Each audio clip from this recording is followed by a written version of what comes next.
अब देखें दोस्तों, बैक काटने का तरीका ये है।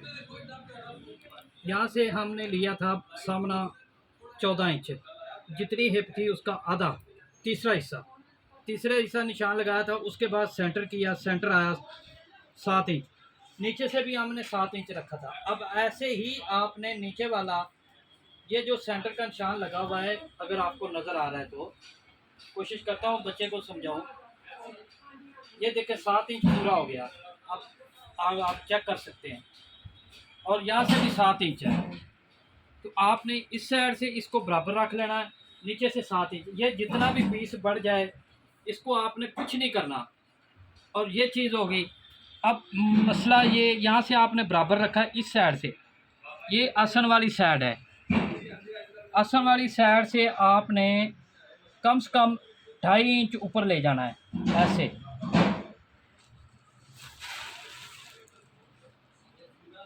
ये आपने 2.5 इंच ऊपर ले लिया। अब इसको ऐसे आपने शेप देनी है।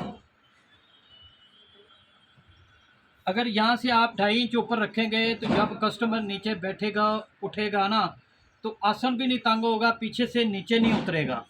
ये मेरी बात याद रखिएगा। और यहाँ से आपने रखना है 2.5 इंच ऐसे सीधा निशान लगा लेना है। ये जो निशान लगा, इससे आधा इंच आपने नीचे लगा लेना है। और यहाँ से 2.5 इंच रखा, ये सेंटर है। यहाँ से आपने 1.5 इंच रखा, और यहाँ से 1 इंच रखा। और रखने के बाद ये आपने निशान लगा लेने हैं ऐसे।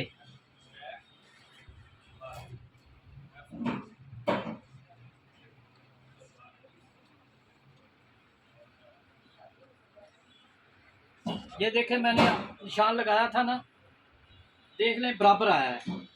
ये तरीका होता है हर काम का। यहाँ से थोड़ा सा नीचे बाहर निकाल दें। जब पांचा फोल्ड करते हैं तो यहाँ से सिलवट नहीं आएंगी जब सिलाई लगाएंगे या तरपाई करेंगे।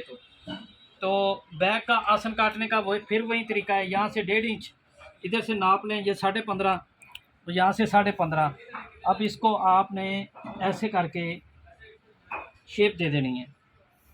तो मेरा ख्याल है अच्छे से आपको समझ आ गई। और इधर से आपने बराबर काट देना है।